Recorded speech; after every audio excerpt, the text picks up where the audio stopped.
Rahmatullahi wa barakatuhu. Welcome to class 6 students. We'll be learning a new lesson in English language, and that is kinds of sentences. We all speak in everyday lives, right? Either in any of the languages, English, Kannada, Hindi, Urdu, whatever. Whichever language we are used to, we use those words in conversation. But here we will learn in English the different kinds of sentences. So you all know what is a sentence? Group of words put together to give complete sense is called as a sentence. But now you talk to everybody, right? Whomever you know, you talk to them. But do you know what kind of sentences you all are using in your conversation? Yes, at times you ask questions, at times you request them, or you order them, or at times you just declare whatever you're telling. So there are different types of sentences we'll be learning now. But previously, you all would have watched the video in which we've learned deeply about the different types of sentences and the 8 parts of speech. So now we have the very first kind of sentence, that is a declarative sentence. What is a declarative sentence? It is a sentence which makes a statement or gives some information. It declares. It's simple declaration. Nobody can change that and nothing can be altered in the sentence. And we also use it to express an opinion or make a promise. In declarative sentences, we make promises and we express our opinion. For example, it is a good dress or it is a grand dress and so on. And this sentence can be both positive or negative. Declarative sentences can be both yes or no also. For example, I like to play guitar on weekends. So you're just declaring that you like to play guitar on weekends. Can anybody change this? It's your opinion, so nobody can change. He cannot make it tomorrow. See, the word cannot is negative. He cannot make it tomorrow. So again, it's declarative sentence. Why is it declarative? Because nobody can change. He's not coming tomorrow. It's simple. And now we have an imperative sentence. We all command you all in the assembly, right? Stand in the straight position, maintain one arm distance. These are all commands given by your captains. So here, these commanding sentences are called as imperative sentence. It goes like this. An imperative sentence is used to give a command, an order, make a request or give advice. It is also used to give directions or instructions. Yes, when you go to a certain place where you do not know the way to the destination, you ask others, like, please can you tell me how can I reach this place? The person will tell, walk further, take right or turn left and so on. So the words which help you in giving advices, the sentences which are used in instructing you as to how you reach the place, or commanding sentences, requesting sentences, ordering sentences are called as imperative sentence. For example, go to bed now. So go to bed now is an order. It is not a request. Go over the bridge and turn right. So this is a directing statement which comes under imperative sentence. And now we have the questioning sentences. You all have hundreds of questions when a newcomer comes in your class, right? So let's see what is it. An interrogative sentence is used to ask a question. So it is simple. Sentences used in asking questions are interrogative. For example, have you taken everything you need? So they are asking a question. Have you taken everything, whatever you wanted? Or what is your name? Where are you going? Where do you live? These are all different questions, right? These questions comes under interrogative sentences. And we have next an exclamatory sentence. You all are familiar with that exclamations, right? The exclamatory mark. The sentences which end with exclamatory marks are exclamatory sentences. So how does the definition go?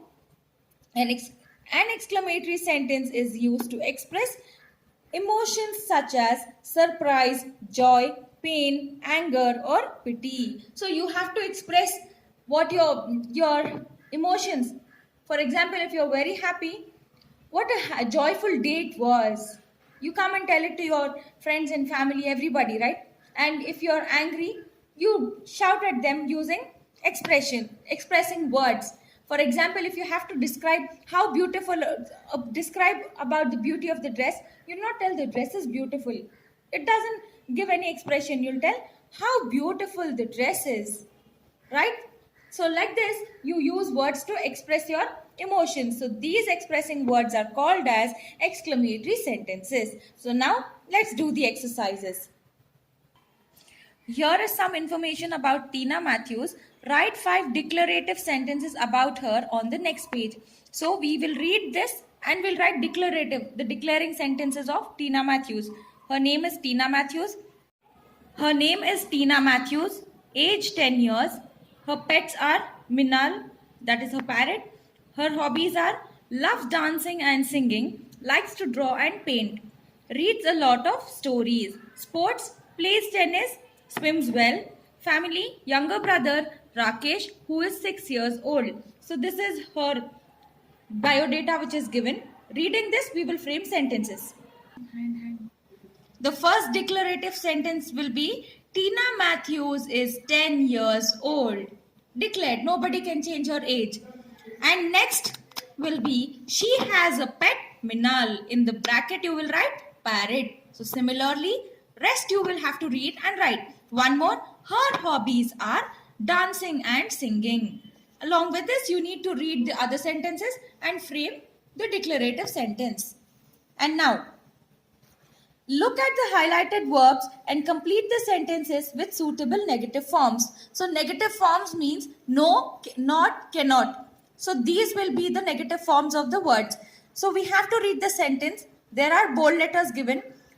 You have to make these bold letters as negative forms. So first one, I am going to the beach, but I am not going to swim there. See here, I am going, I am not going. This not gives the negative form of the statement. Next, Ajit and Amir are practicing for the concert, but Ravi is not practicing. The word not will make it as negative form. For are practicing will change to is practicing. Why is it are here? Because we are talking about two boys. But here only we are talking about Ravi. So we use is not practicing. Got it? So here, fourth one. They are selling their car, but they dash their house. But they are not selling their house. So like this, you need to fill up the rest blanks. Next, read the instruction and trace the directions on the map. Then write directions to get to the swimming pool. So here they have given us a map. As you all do, right? Tracing a way to find house of this mouse. We all are very familiar with this. So here we have to trace the way to swimming pool. So let's read what is here. Walk north until you reach the police station and then turn left. Follow this road until you see the entrance to the park on your right. Take the shortcut through the park. When you leave the park, go north for a short distance. Take the first road on your left and there you are. You cannot miss it. So this is just a direction which is given in paragraph, but you have to find the actual direction to the swimming pool. So firstly, you will begin like this. So now, walk north until you reach the police station and then turn right. This is the way to swimming pool. So next, walk further and turn left until you reach a telephone booth. See, can you see a telephone booth here? So you'll go, take a left and you'll find a telephone booth. So this is how you have to follow the map. And next, and then turn right, you'll find the swimming pool on the left side. Got it? So this is how you'll trace the directions on the map and write it in this way. You'll not tell left, right, and so on. You'll tell turn left, turn right, walk towards north, walk towards south. So you need to use all the 4 directions of the map: north, south, east, west. Got it?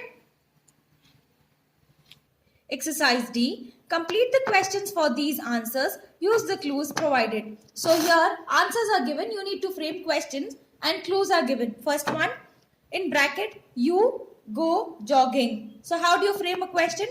Do you go jogging? So you have to use questioning words. Do you? So when do you use do? For yes or no questions. So you have to use the word do. So next one.